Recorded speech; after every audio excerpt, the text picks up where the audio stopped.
Hey, first graders. Today we're going to do the same thing in our journal that we did last week, and that is we are going to use one of our vocabulary words in our own sentence in our journals.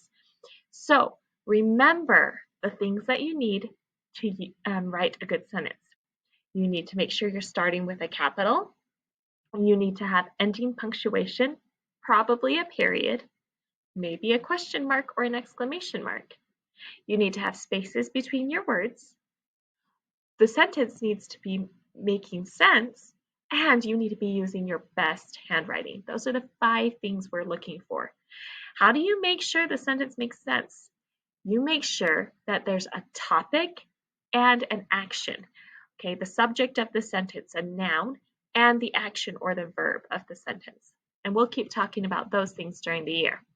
But before we start, let's quickly review what our vocabulary words are so you can pick one of them to use in your sentence. Okay, our words this week. The first word was city. A city has many buildings where people live and work.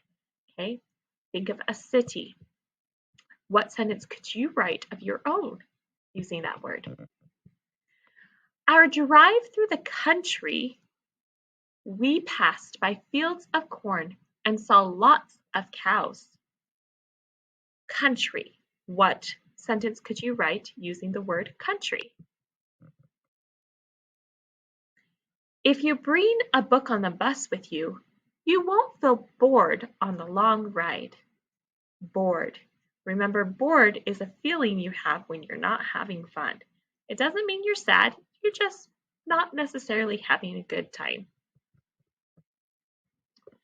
Some families have feasts at Thanksgiving. The word is feasts. Okay, how could you use that word in a sentence? The squirrel scurried up the tree when it saw the dog. Scurried. Remember, scurried is a quick movement we see from small animals. Okay, so let's look at our journal and make sure we know how we can be working on these sentences. You're going to want to have your new page. Today is the 23rd, so you'll want to make sure that you are on your page for September 23rd, that your date is at the top, and then use your nicest handwriting. Just start at the beginning of the first line. If you run out of space while you've been leaving spaces between your words, then we move on to the next line.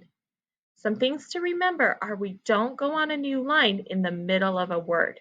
So if we're writing a word and run out of space, we need to stop, erase it, okay, and then start it again on the new line. Okay, I'm excited to see which words you choose to use in your vocabulary and how you are doing on writing your sentences using all of those things we've talked about. Good luck!